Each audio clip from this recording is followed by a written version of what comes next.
Olá, meus irmãos e irmãs de Ideia Espírita, vocês que nos acompanham aqui na Web Rádio Estação da Luz de Natal, nosso muito obrigado, um beijo pela sua companhia. A nossa página Estação da Luz Espírita não tem fins lucrativos. O objetivo é a divulgação da doutrina espírita. É por isso que reunimos aqui esse acervo de matérias espíritas, livros da codificação, obras suplementares, entrevistas, palestras, entre outros trabalhos. Tudo isso com o objetivo de chegar até você através dos programas das Web Rádio Cristo Consolador de São Paulo e Web Rádio Estação da Luz de Natal, para atender suas necessidades de estudo, pesquisa e lazer. Tudo isso, como dissemos, sem fins lucrativos. Convidamos você agora para nos acompanhar em mais essa atração.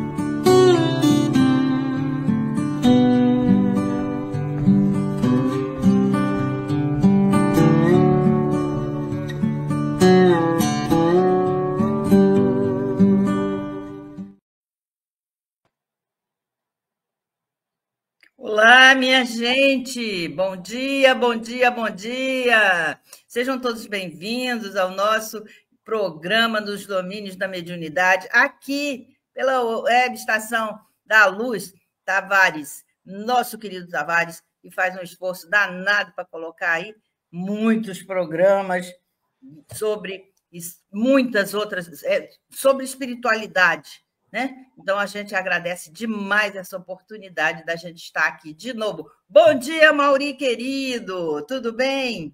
Bom dia, Miriam. Como vai você? Saudamos aqui os nossos irmãozinhos da internet, né? A quem damos aquele bom dia também. Começando a semana a todo vapor, ali feliz da vida por podermos estudar Kardec, Jesus, e essa mecânica da inter-relação do mundo material com o mundo espiritual, como disse você, estudando a mediunidade. Isso. E hoje o assunto é bom, hein? O assunto é bom, viu? Vou contar para você. Bom, né? A coisa está danada. pelos papos de bastidores, meu Deus! Bom dia, Tavares, amigo querido. Bom dia, você que já está aí chegando cedinho para estudar junto com a gente. Sejam todos muito bem-vindos mesmo. E, como sempre fazemos, lemos antes primeiro o nosso evangelho de hoje e vamos, depois da leitura, nós vamos já... Tem perguntinha. O pessoal gosta de perguntar e quem pergunta gosta de resposta. Então, vamos lá, gente. Mauri, você poderia ler o nosso evangelho de hoje? Certamente, vamos lá. Cuidar do corpo e do espírito. Esse é o assunto. Olha só que evangelho bacana. A perfeição moral consiste na tortura do corpo? Para resolver essa questão, apoio-me em princípios elementares. E começo demonstrando a necessidade de cuidar do corpo, que, segundo as alternativas de saúde e de doença, influi de uma forma muito importante sobre a alma, pois é preciso considerá-la como prisioneira na carne, para que essa prisioneira viva, se movimente e até mesmo conceba as ilusões da liberdade. Olha só que legal! Ilusões da liberdade. O corpo deve estar são, disposto e vigoroso. Façamos a comparação. Eis que os dois estão em perfeito estado. Que devem eles fazer para manter o equilíbrio entre suas aptidões e suas necessidades, tão diferentes? Aqui dois sistemas estão presentes. O dos ascetas, que querem aniquilar o corpo, e o dos materialistas, que querem rebaixar a alma. Duas violências, quase tão insensatas uma quanto a outra. Ao lado desses dois grandes grupos, fervilha uma numerosa tribo de indiferentes, que sem convicção e sem paixão, amam com frieza e desfrutam com parcimônia. Onde, pois, está a sabedoria? Onde, pois, está a ciência de viver? Em nenhum lugar. E esse grande problema ficaria inteiramente sem solução se o Espiritismo não viesse em auxílio dos pesquisadores, demonstrando-lhes as relações que existem entre o corpo e a alma e afirmando que é preciso cuidar dos dois, pois que são necessários um ao outro. Amai, portanto, vossa alma, mas cuidar também do corpo, instrumento da alma. Desconhecer as necessidades que são indicadas pela própria natureza é desconhecer a lei de Deus. Não castigueis vosso corpo pelas faltas que o vosso livre-arbítrio lhe fez cometer, e pelas quais ele é tão responsável quanto um cavalo mal dirigido o é, pelos acidentes que causa. Por acaso sereis mais perfeitos se, martirizando o corpo, não ficardes menos egoístas, menos orgulhosos e mais caridosos para com o vosso próximo? Não, a perfeição não está aí. Ela se encontra inteiramente nas reformas, porque fizerdes passar o vosso espírito. Dobrai-o, submetei-o, humilhai-o, mortificai-o. Esse é o meio de torná-lo mais dócil à vontade de Deus e o único que conduz à perfeição. George, um espírito protetor de Paris, em 63. Então vamos orar, minha gente. Vamos orar. Pedir a Deus, a Jesus, a espiritualidade amiga, responsável por esse trabalho. Nós somos só instrumentos e estudantes. Queremos pedir pelo pão, pedir pela paz, pedir pelas discórdias que não se façam mais, pedir pelo amor, que as pessoas o encontrem no caminho. Senhor, que nós possamos, dentro das nossas casas, não sermos mais violentos, porque a violência vai gerando tanta coisa e chega até a guerra. Senhor, pedimos que aquele que passa pela provação seja fortificado, que aquele que se encontra com os nomes escritos nas nossas listas de amparo, de saúde, sejam atendidos. Obrigada, Senhor, por tudo que possa ser feito por todos nós. Pedimos por nós. Obrigada, Senhor. Que assim seja, graças a Deus. E aí, amigo, nós temos aí perguntinhas, vamos respondê-las primeiro? Vamos tentar, né? Vamos tentar, né? Qualquer coisa a gente pede socorro para Kardec. Isso, mas sempre estamos pedindo. Estamos de pires na mão. Então, é o Hélio Ricardo Alves de Alcântara, São Gonçalo, Rio de Janeiro. Quais as atividades básicas dos habitantes no plano espirituais? Quais os direitos e os deveres dos habitantes no plano espiritual? Olha que pergunta maravilhosa. Eu também quero saber. Queremos saber cada vez mais profundamente. Mas no Espiritismo, a gente dá uma pesquisada, né? E tanto os encarnados, os vivos, quanto os desencarnados, aqueles que têm a alma após a morte, não tem mais o corpo físico, mas nós somos reencarnantes, ou seja, o espírito sobrevive à morte, possuem direitos e deveres, claro, que se baseiam aonde? Nas leis naturais e nas leis divinas, nessas leis que são as leis divinas. Então, tanto na matéria quanto dentro do corpo, nós temos que seguir as leis naturais. As leis dos homens são para nós regularmos as nossas relações sociais, né? Então, deveres todos nós temos, né? E com foco no progresso moral que o Espiritismo nos fala. Então, o espírito tem que ter um caminhar, né? Um caminhar para... Então, nós somos seres em evolução. Somos sujeitos às causas, às leis de causa e efeito, das ações, né? Que determinam o estado no plano espiritual, né? Então, nós todos estamos nesse caminhar para a evolução, no lado de cá e do lado de lá. E ora estaremos do lado de lá, e eles estarão do lado de cá. Não é isso, Amaury, querido? Certamente passa por aí o raciocínio e também pelo grau de evolução do espírito, onde ele vai somando responsabilidades, né? Certamente que ao espírito ainda, como nós, muito mais próximos da origem que fomos criados do que da nossa destinação, que é a perfeição, passamos por esse processo de burilamento. Como você bem disse, tanto aqui quanto lá.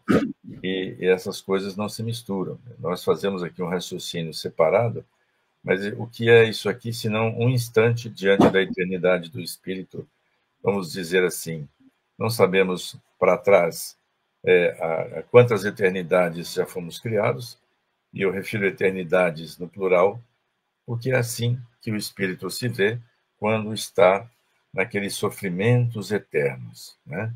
Para ele é uma eternidade, porque aquilo não passa nunca. Então, eles mesmos definem como uma eternidade. E para o futuro.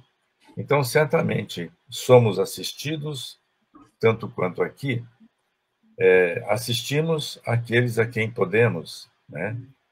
Sabemos que hoje é muito pouco, né?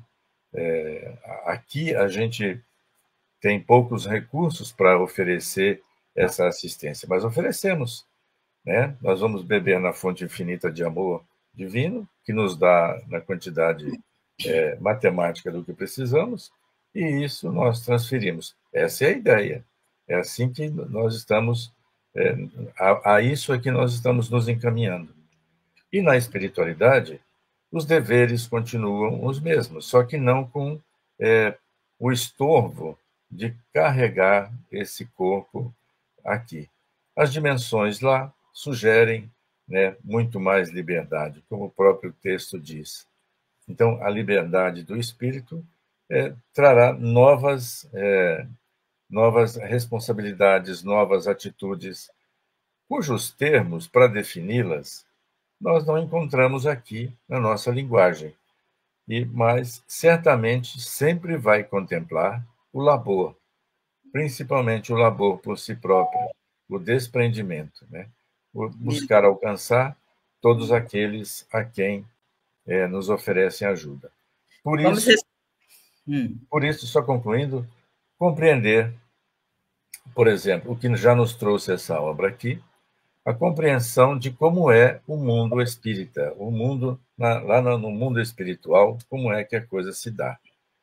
Por exemplo, se nós vivermos achando tal qual o faraó achava, que o lado de lá é um descanso eterno, estando você num caixão, ser enterrado num caixão de madeira comum, ou ser largado à beira do caminho, ou num sarcófago de ouro, mas se você achar que a vida é um descanso eterno, vai demorar bastante para você acordar. Então, esses são os deveres que a gente tem, sempre para conosco mesmos, e a evolução. Então, tem mais umazinha? Ou a gente passa e depois a gente responde? Não, pode colocar já. Então tá. A nossa querida Ângela Barbosa Cruzeiro, de Campina Grande, na Paraíba. Ela pergunta quais as diferenças entre colônias, estâncias e cidades espirituais.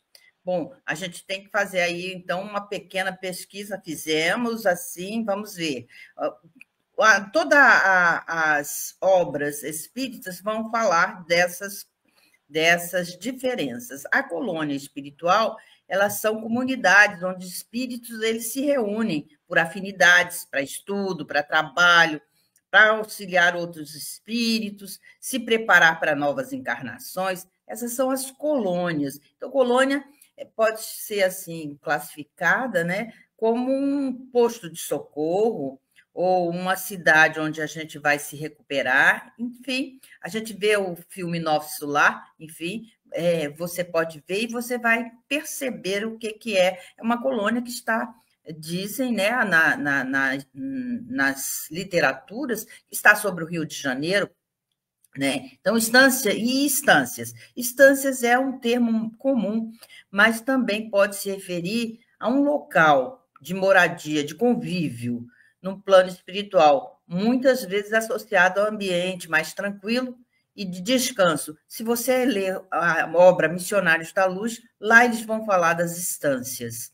Cidades espirituais são locais mais organizados, são mais complexos, com estruturas mais definidas, como nas colônias, mas com um escopo muito mais amplo, funcionando como centro de atividades, de aprendizado para espíritos de diferentes níveis de evolução.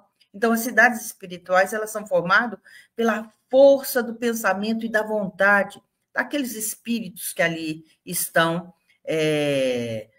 que as habitam, né? Então, isso é uma pequena pesquisa que a gente pode fazer nas obras que subsidiam a doutrina espírita, né? Mas, de fato, a gente precisa entender que esses grupos de espíritos estão a caminho da luz, ou seja, há uma gradação nesses espíritos. Recomendamos a leitura das questões, a partir das questões 100 de O Livro dos Espíritos, que vão dar para você o grau de evolução de cada espírito. Mas vamos voltar aqui ao nosso trabalhinho, né, meu querido? Nós estamos estudando os mensageiros, na verdade. Nós paramos neste parágrafo aqui, né, que falava, então, das doenças. Nós já começamos com o nosso evangelho hoje, trazendo essas questões do cuidar do corpo e cuidar do espírito. Mas não é abandonar o corpo, porque nós necessitamos dele, né, enquanto estamos encarnados. Você gostaria de ir, meu querido? Senão vou falar até o final. Adoro esse assunto. Estamos juntos. Em geral, o médico do mundo presta socorro a quem deseja recebê-lo, pelo menos nas ocasiões de graves perigos. Nós, porém, meus amigos, muitas vezes temos de prestar assistência aos que não a desejam, por viverem sob véus de profunda ignorância. Olha só que bacana, né? Isso nos convida ao estudo de nós mesmos, ao estudo do que está em nosso entorno, tanto aqui quanto na espiritualidade. A gente tem essa dificuldade, né? E esse é o convite. O cuidado médico parte da condição humana, marcada pelo limite de cuidado da vida. É, pois, a primeira responsabilidade que o médico experimenta no encontro com o doente. Aliás, estamos tendo nas escolas de medicina, né, aquela turma que sempre faz a prática da medicina e a espiritualidade juntos. Vamos lá. Ela não é redutível à capacidade de curar o doente, e assim o Cristo nos convida a confiar na sua invisível graça e impele a generosidade baseada na caridade sobrenatural, identificando-se com cada doente. A responsabilidade moral, ligada à tomada de consciência de cada sujeito que cuida do doente, médico, enfermeiro, familiar, de encontrar-se diante de um bem fundamental e inalienável, a pessoa humana. É isso. Se a gente não prestar atenção, e como você falou mesmo, hoje em dia nós temos as AMES, né? Que são associações médicos espíritas, que estão fazendo uma revolução dentro de seus estados, para que, dentro das cadeiras, nas universidades, se admita pelo menos os cuidados paliativos, pelo menos essa questão da eternidade da vida, fazendo anamneses, perguntando qual é a religião dessa pessoa, porque nada disso importava para as questões do corpo. Mas quando você presta atenção no entorno, como é a sua família, como você vive, qual o ambiente de onde você vem, então se preocupa com aquele que é fundamental, a pessoa humana, né? Ela está ali. Bom dia, Vanira querida, seja muito bem-vinda. Né? Deixe os seus comentários, ajude-nos a fazer esse programa ficar bem legal, bem maneirinho, né? Diz então André Luiz, tem razão, murmurei ouvindo comparações tão lógicas. Entretanto, vale por conforto, a certeza de que há muitos cooperadores encarnados no mundo prontos a colaborar nessa tarefa. E aí a gente vai ver, quando o doente está acamado muito tempo, a família vai fazer o seu papel, né? Faz esse papel de amparo àquele que ali está, né? Então, a família revela grande sobrecarga, às vezes, de trabalho, de desgastes emocionais e ainda debilidades físicas para cuidar do doente, sem esperança que ele fique curado. Então, os cuidados prestados pela família constituem em oferecer o maior conforto possível ao seu ente querido. Os sentimentos experimentados vão desde sentimentos de impotência, de angústia, de medo e sofrimento. Então, há muitas vezes essa questão mesmo, né, de um desespero diante da realidade ali. Há muitas vezes a gente quer que o nosso ente querido fique na matéria quando essa matéria já não mais serve para aquele espírito, né? Então, a família tem um papel muito, muito importante, mas ela também tem que ser acolhida nesses momentos em dificuldades, vamos dizer assim, né? Então, a gente faz ver, né, como é que vai fazer para tirar esse homem velho, que somos todos nós, do apego, do egoísmo, dessa nossa não entendimento da eternidade da vida, né? A vida passa na Terra por escolhas e consequências daquilo que a gente faz. Então, sofremos mesmo imensamente, mas aos poucos, se a gente se dedicar a amparar fraternamente, a entender essa nossa ligação com o alto, né? A gente pode trabalhar isso. Né? Nos capítulos anteriores, a gente viu o Aniceto, que estava a serviço, e o senhor Bacelar estava respondendo bem, bem, sempre fazendo bem, apenas a gente pode fixar, ele falava, né?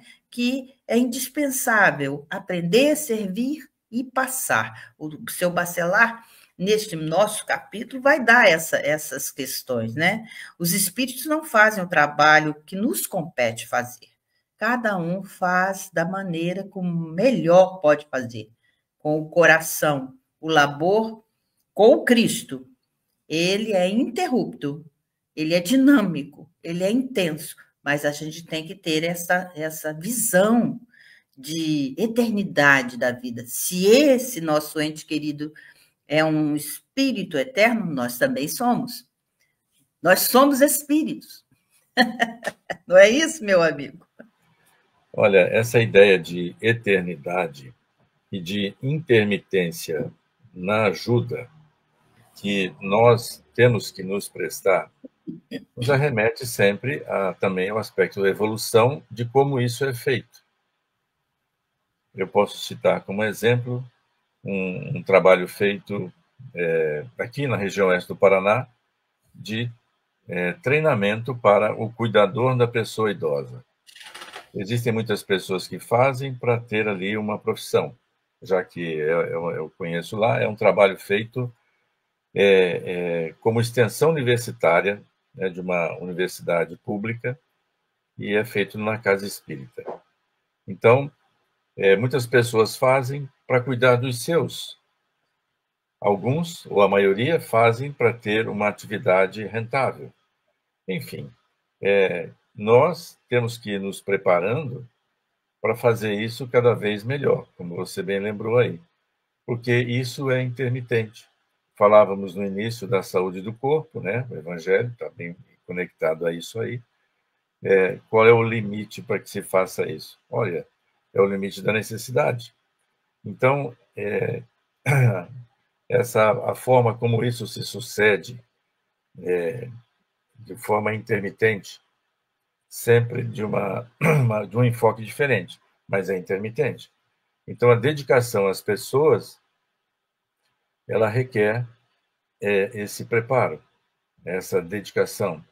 Mas tudo vai desaguar, a gente sabe que é no desenvolver da empatia pelo próximo, né? Você cuida melhor, você cuida com mais eficiência, mas é indispensável cuidar e cuidar-se. Sem dúvida.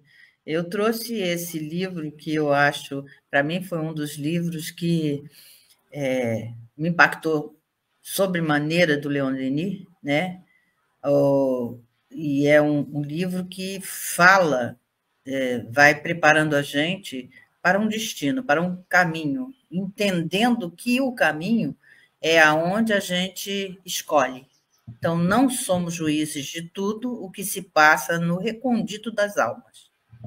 Muito por pudor, escondemos chagas dolorosas, males cruéis, que se tornariam tão interessantes aos nossos olhos como os mártires mais céleres.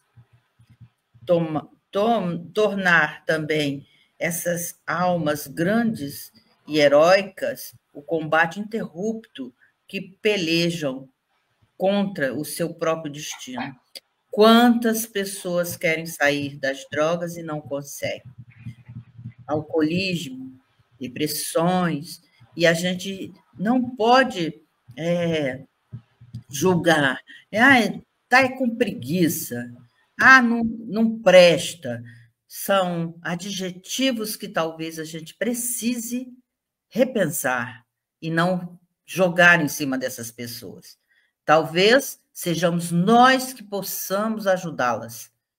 Que tal se você sair dessas coisas, né? Então, seus triunfos vão ficar ignorados, mas todos os tesouros de energia, de paixões generosas, de paciência ou amor que elas acumulam neste esforço de cada dia vão constituir-lhes um capital de força, de beleza moral, que pode, no além, fazê-las iguais às mais nobres figuras da história. Está lá no capítulo 26 do Destino e do Ser do Destino, né? E a dor foi numa outra edição que passou a ser a dor.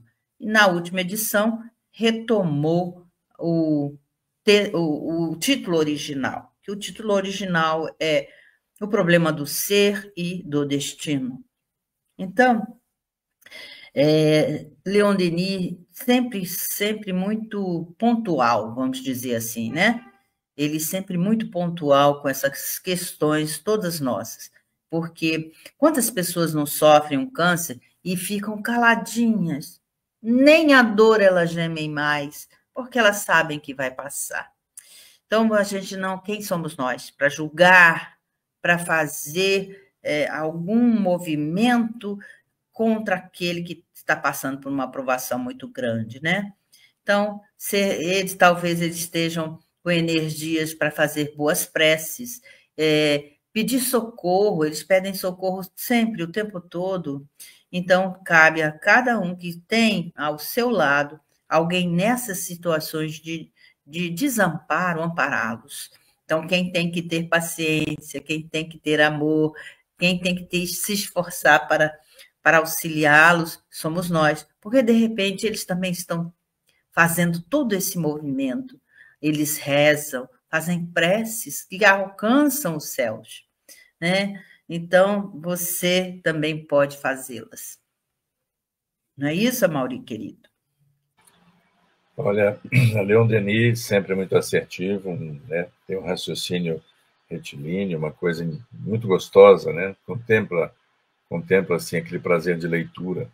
Aliás, vai ser a obra de Leon Denis, exatamente essa daí, O Problema do Ser, do Destino e da Dor, tema da Conferência Estadual Espírita do ano que vem.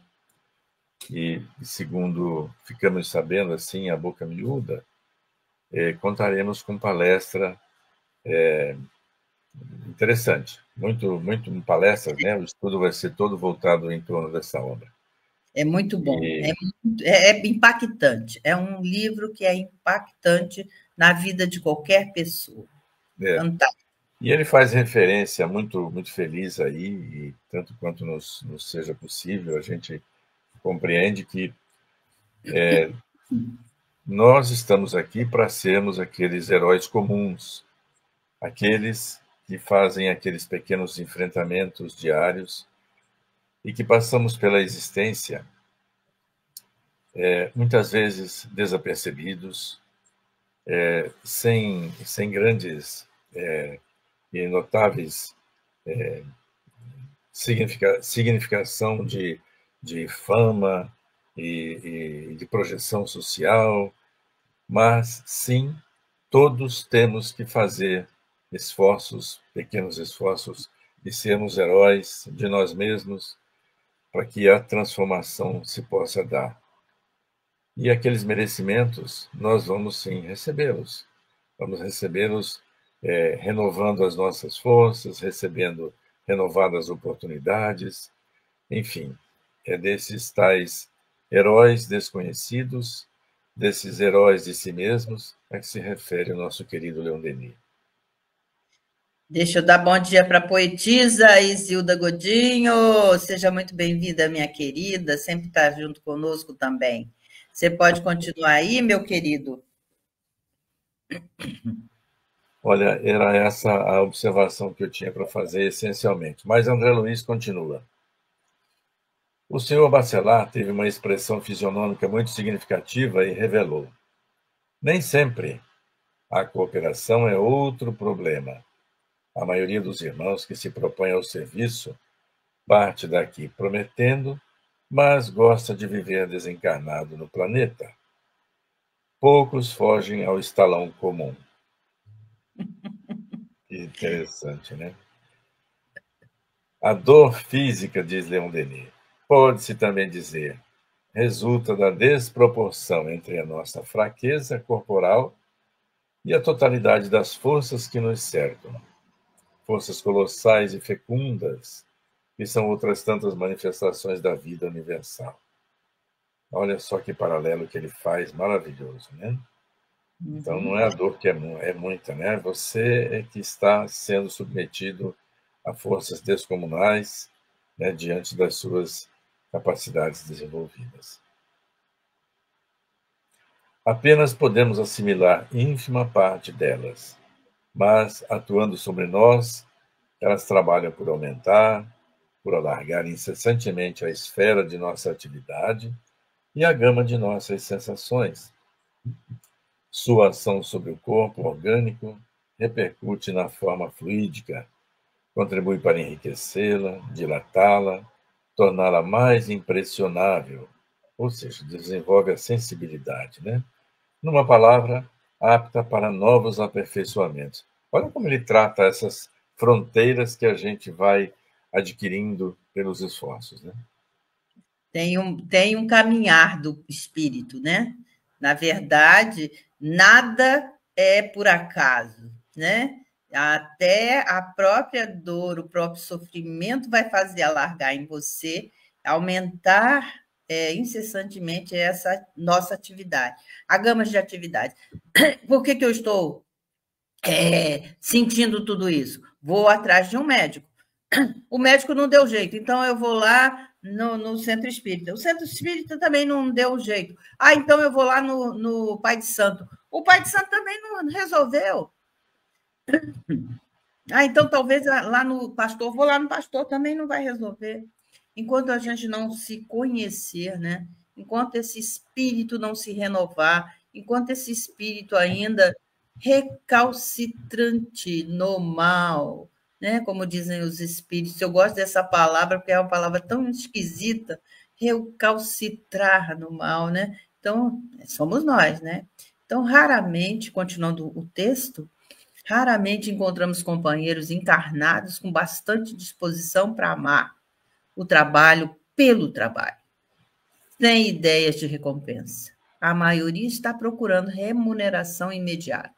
Falaram, né, que André Luiz, né, no nosso lar, ele disse que, então, eu preciso trabalhar porque eu quero ir para visitar minha família.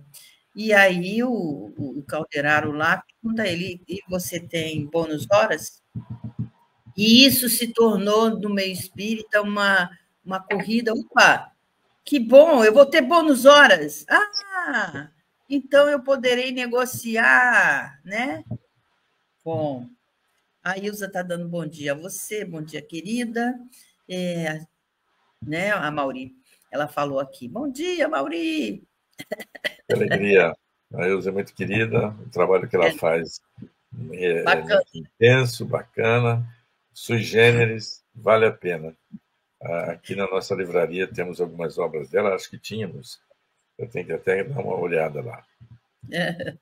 E essas questões aqui nos remetem à questão do capítulo, a vida social. Né? Essas questões estão relacionadas à nossa posição social.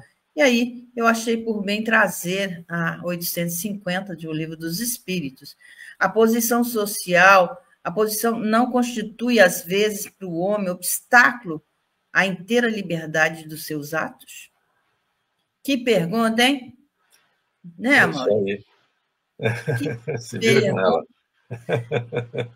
Rapaz, Kardecão, maravilhoso. Eu Direto não ao ia ponto. nunca perguntar isso ao espírito. Pode ir, Ou meu amor. seja, não, pela minha posição social, nem tudo me convém. Eu acho que não devo, né? Não devo me submeter a essa ou aquela, sei lá, a esse ou aquele esforço, esse ou aquele envolvimento. Isso, né, isso não fica bem. Pois é, ele diz que é fora de dúvida que o mundo tem suas exigências. Deus é justo e tudo leva em conta. Deixa-vos, entretanto, a responsabilidade, e essa palavra muda tudo. A responsabilidade é nossa, de nenhum esforço empregardes para vencer os obstáculos. Então, o nosso relacionamento na vida, né, ele está sempre nos impondo esse relacionamento social, equilíbrio, né? Então, sempre está nos estimulando a aquisição de valores morais, né? O mundo, por mais áspero que possa parecer, que possa representar na vida, é exatamente aquela escola que a gente precisa para a nossa perfeição. Então, um instrumento corretivo, vamos dizer assim, né? O companheiro que está conosco nessa nossa jornada, que habita junto com a gente, que está no nosso lar, principalmente porque ali é que está o cadinho, né? Que é onde há a mistura, né? Sabe o que é um cadinho, né? É um potinho assim que a gente, lá nos laboratórios de química, de biologia, ali a gente bota as coisas e amassa, faz o mistureba, né? Então, dentro do lar, você vai encontrar o ingrato, você vai encontrar a rebeldia, seja do pai, seja da mãe, seja da sogra, de quem está ali. Então, ali a gente vai ter um material muito rico, se a gente tiver o olhar de ver, né? Para que a gente possa aprender a ser alguém, um dos dois fez o que não devia em algum lugar do passado. E hoje tem um presente, que é um presente. Presente é coisa que a gente gosta, abre com carinho, transforma isso, né? Transforma a gente, né? Então, é para melhorar. E aí a gente vai ter esse herói aí que o Leon Denis tá falando, né? É aquele que vai ter o bom combate, é aquele que vai se superar, né? Então, mas o nosso querido Bacelar, ele está dizendo, está chamando a atenção da gente, que a gente tem que melhorar muito. Não é isso, Amaury? Olha, o desaguar do livre-arbítrio deverá ser sempre, no limite das próprias consciências, o labor por todos, por você e pelos que nos cercam. Mas, como você bem leu na questão 850, não é sempre que a gente faz isso. Mas vamos lá. Nessas condições, retomando a obra, não percebem que a mente lhes fica como um aposento escuro, atulhado de elementos inúteis. Há de viciar em raciocínios, confundem igualmente a visão. Enxergam tormentas onde há passagens celestes, montanhas de pedra, onde o caminho é gloriosa elevação. Que bacana isso, hein? Como é que eu não vi isso aqui antes, essa preciosidade, quando eu fiz recentemente palestras sobre muitos os chamados e poucos os escolhidos, né? Tem aqueles que escolhem um caminho independentemente do esforço, vão em frente, levando como tem que ser, com trabalho, e aqueles que ficam só conversando, olhando do lado, se confundindo com os chamamentos da existência e não trabalham por si mesmos, não vão atrás desse grande prêmio que é conquistar essas elevações da alma, esses presentes da luz divina. É enxergar. Acha que tudo é fatalidade, né? A gente acha que, não, é assim mesmo, não tem jeito, vai acontecer dessa forma. Quantas e quantas vezes eu escuto isso? Eu falo, ai, meu Deus, é fatalidade, meu Deus, como é que é a fatalidade? Será que é mesmo? Será que é sem esforço, né? Gostei de você trazer a questão do muitos chamados e os poucos escolhidos, né? Porque clareia, é muito bacana, porque clareia, né? Dá uma claridade do que a gente está tentando trazer aqui para você, né? Para vocês, para nós também, né? E está lá na 851, seguindo aí a 850, haverá fatalidade nos acontecimentos da vida, conforme ao sentido que se dá a esse vocábulo. Quer dizer, todos os acontecimentos são predeterminados e, nesse caso, que vem a ser, então, o livre-arbítrio, que você trouxe muito bem. O que é? O que deve ser? Né? Como é importante essas perguntas aos espíritos. E a gente acha que os espíritos sabem tudo, né? Então, a gente pergunta tudo a eles e, como é que se diz? Eles batem o martelo sobre a verdade, mas eles são amorosos.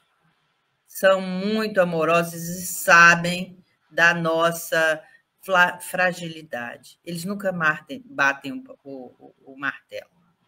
Olha o que ele responde.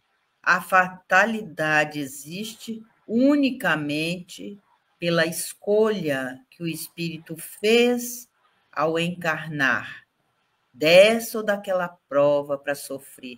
Então, amigo, amiga, eu, Miriam, presta atenção, você escolheu o que é que você veio fazer aqui. Não há fatalidade, né? Existe, você precisa dessas lições para você achou que essas lições vai fazer com que você melhore. Então, escolhendo, institui para si uma espécie de destino, que é a consequência mesmo da posição em que vem a se achar colocado. Quem se coloca neste lugar é você mesmo, sou eu mesmo, somos todos nós. Então eu posso mudar meu destino, meu rumo da prosa? Pode. Você é quem é o responsável. E aí isso muda, viu? Você é responsável por onde você se coloca, por onde você passa, o que você faz. Isso é muito esperançoso, eu digo, porque não há nada determinado na lei, nada.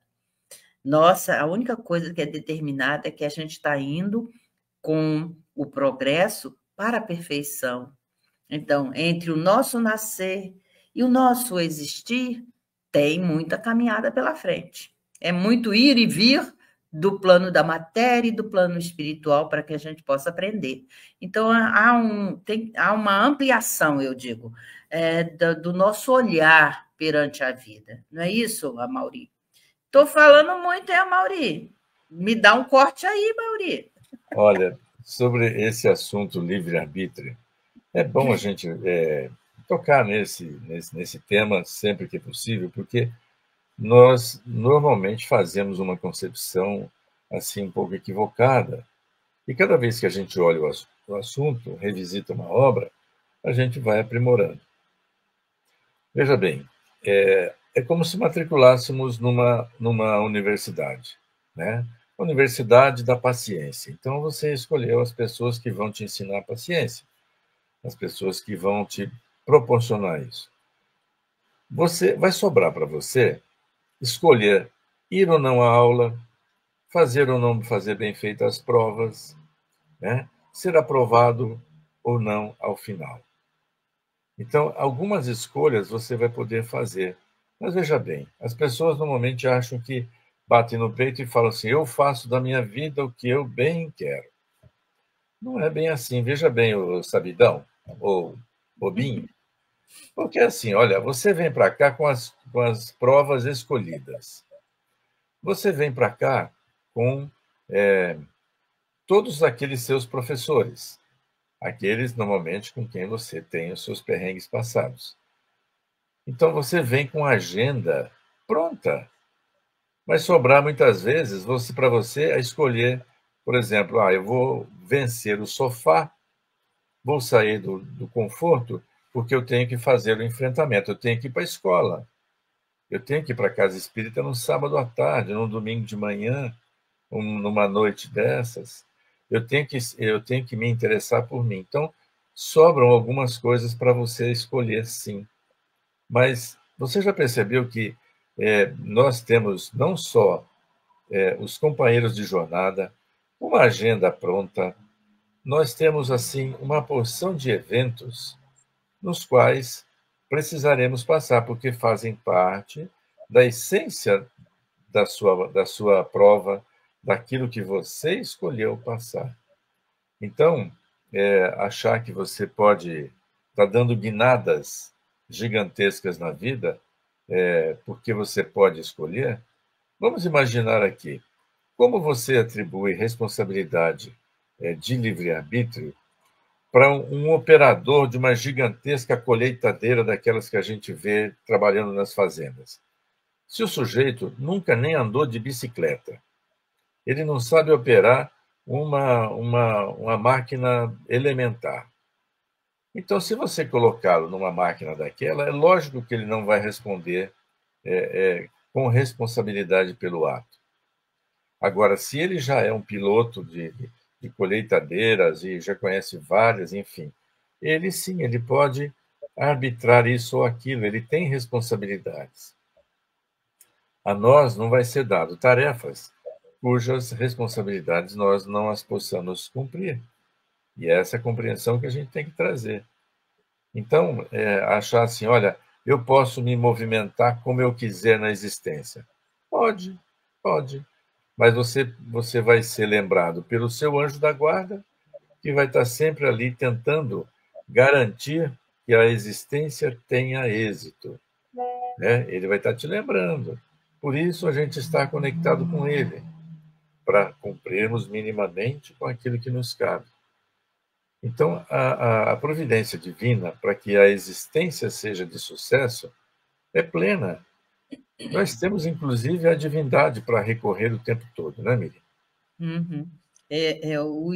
O que, continuando o escrito dos espíritos, é isso tudo que você está falando, e esse espírito, ao ver fraquejar, né, um bom espírito pode vir em nosso auxílio, mas não pode influir sobre a maneira que a gente domina a nossa vontade, né? E ele diz que um espírito mau, isto é, o inferior, mostrando-lhe, exagerando os seus olhos um perigo físico, poderá abalar e amedrontar.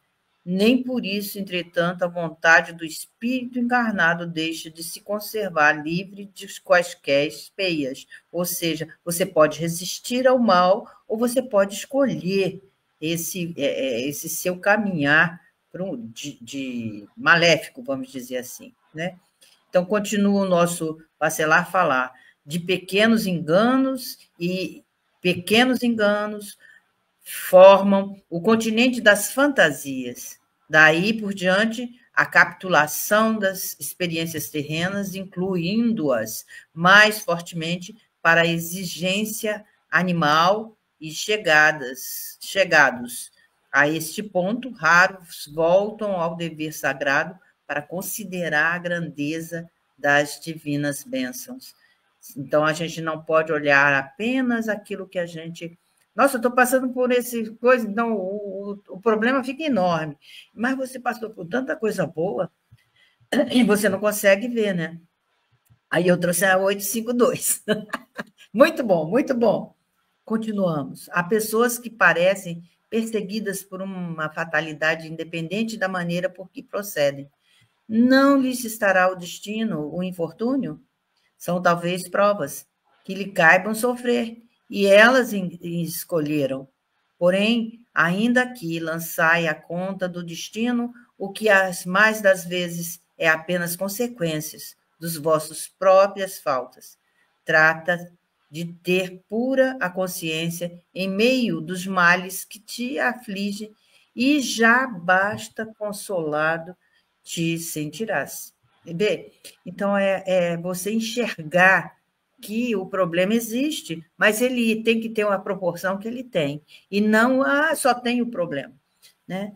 Então, encarar de frente aquilo que nos acontece para que a gente possa achar uma solução mais viável. Mas eu não consigo! Ai, meu Deus! Que coisa horrível! Eu não consigo! Então, a gente sempre vai procurar em Allan Kardec.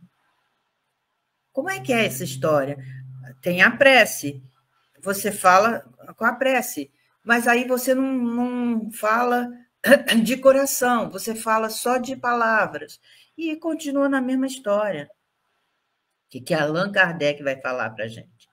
As ideias exatas ou falsas que fazemos das coisas que nos levam a ser bem ou mal sucedidos, de acordo com o nosso caráter e a nossa posição social, achamos mais simples e menos humilhante para o nosso amor próprio atribuir antes à sorte ou ao destino os insucessos que experimentamos, do que a nossa própria falta. É certo que para isso contribui algumas vezes a influência dos espíritos, mas também que podemos sempre forrar-nos a essa influência, repelindo-as, essas ideias que eles nos sugerem, quando elas são más. Então, o nosso querido Kardec está falando, a culpa não é do obsessor, o obsessor só está juntinho da gente porque a gente deu brecha para ele, né? Então, eu acho que é por aí que a gente pode pensar, né? Pensar que, às vezes, basta o nosso amor próprio, eu sou o melhor do mundo, isso é o destino, joga lá para o destino, né? É o destino que fez. Quais são as ações que você está pensando? Toda ideia nasce num pensamento. A gente já estudou sobre isso. Toda ideia nasce num pensamento. E ele tem força. O pensamento tem força, né? Não é isso, Maurício? O pensamento dá forma, a vontade o movimento, e a moral a qualidade, né? É assim que a gente aprendeu. Mas o espírito, ele é, sim, testado, e eu costumo dizer que nós carregamos, enquanto uma leva de espíritos de terceira ordem, nós carregamos o mal, que é a nossa solução. Então, os males, as limitações, os problemas que você, Miriam, traz, enquanto espírito companheiro de terceira ordem, assim como eu, contribui para comigo, né? Você vem testar a minha paciência, você vem testar a minha perseverança, você faz isso. Então, nós nos prestamos enquanto envoltos nessa atmosfera terrível de necessidades, nós nos prestamos a oferecer exatamente a prova, o combustível, a motivação. Cabe a nós termos essa persistência em compreendermos que está exatamente fora desse círculo terrível a solução. E o que é esse fora? É isso que Kardec nos traz, é isso que André Luiz está no esforço de nos mostrar a vida na espiritualidade, nos traz. Enfim, é o que a divindade nos proporciona. Cabe a nós estarmos conectados com isso, cuja sementinha do bem já está em nós. Então, cabe a gente só atender ao reclame de nos inclinarmos a esse sugestionamento e não darmos a preferência, só isso, à matéria, o que satisfaz, ao conforto do sofá, à praia, seja as paixões humanas, né? Papai do Céu faz aquela coisa, né, bem sacana com a gente. Ó, você vai para lá, você vai ter um monte de coisa gostosa, mas tá um recado.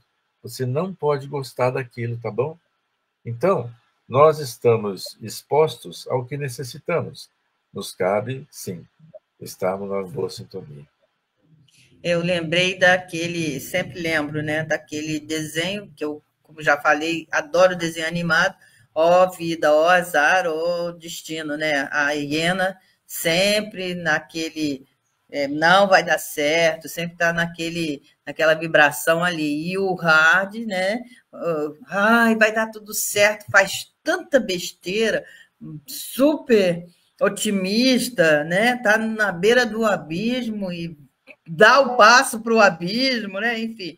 Então, são os dois extremos que eu acho que a gente precisa ter um meio termo na vida da gente, né? Você pode terminar aqui com esse slide, por favor? Porque está ligado mesmo a esse assunto que a gente está falando.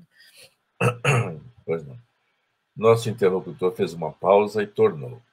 E o desculpismo? Nesse terreno de assistência espiritual, verão, um dia, quantos pretextos são inventados pelas criaturas terrestres por fugir ao testemunho da verdade divina, nas tarefas que lhes são próprias. Os mordomos da responsabilidade alegam excesso de deveres. Os servidores de obediência afirmam ausência de ensejo. Ou seja, é desculpa que não acaba mais. E ainda tem mais, viu? Eu vou colocar aqui, porque eu acho que tem tudo a ver. Pode ir. Os que guardam possibilidades financeiras montam guarda ao patrimônio amoedo. Os que recebem a bênção da pobreza de recursos monetários aconselham-se com a revolta. Os moços declaram-se muito jovens para cultivar as realidades sublimes. E os mais idosos afirmam-se inúteis para servi-las.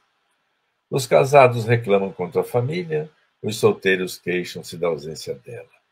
Dizem os doentes que não podem, comentam os sãos que não precisam. Raros companheiros conseguem viver sem a contradição. Olha que bênção que é esse texto. Isso é do tipo assim, tomou, papudo? Porque somos nós, né? Somos nós ainda, espíritos ainda muito mais ligados à matéria, à materialidade, do que à espiritualidade, né? Os valores são do espírito, né? E a gente acha que quando a gente morrer, a gente vai. O caixão tem bolso, né? Então a gente vai levar a riqueza, vai levar a mulher, vai levar os filhos, vai levar. Não, gente, a gente vai levar o que sente, o que está dentro de nós. E já aqui, mesmo encarnado, a gente só está levando isso. A gente só está levando o amor, as boas obras que temos feito, né, vamos dizer assim, para o outro. É isso que nós estamos levando na vida. Então, viver uma vida de bênção pode ser já aqui. Não precisa desencarnar, não, gente. A gente sempre vai arranjar uma desculpa, né? Ah, esse sol escaldante, não vou me submeter a isso, não. Meu, põe um chapelão na cabeça, uma folha de bananeira e vai, né? É verdade. Eu acho que nós já estamos no finalzinho, né, do nosso programa. Eu agradeço imensamente, né? Vou pedir, então, a Mauri que possa fazer a nossa prece, agradecendo aí a audiência de vocês. Muito obrigada, né, por estar aqui com a gente, sempre aqui, às 7h30, na segunda-feira. Um beijo em seu coração, muito obrigada mesmo, tá? Eu gostei da história, viu? Tem o resumo poético dessa maravilhosa obra, Os Mensageiros. Está falando a Ilza Godin, tá bom? Beijo no seu coração. Ótimo. Com você, meu amigo. Muito bem. Agradecemos a oportunidade que nos foi dada por este irmão querido, Jesus. E tendo-o como nosso estandarte, colocando-o à frente para que nos inspiremos, para que outros se inspirem nas nossas buscas, nas nossas lutas, que estejamos todos irmanados pelo pensamento de desvelar aquilo que não nos faz bem, retirarmos esses véus, como nos sugere a obra de Jesus, como nos sugere a obra de Kardec. Permita, amado Mestre, que esteja conosco a sua paz inconfundível. Que assim seja.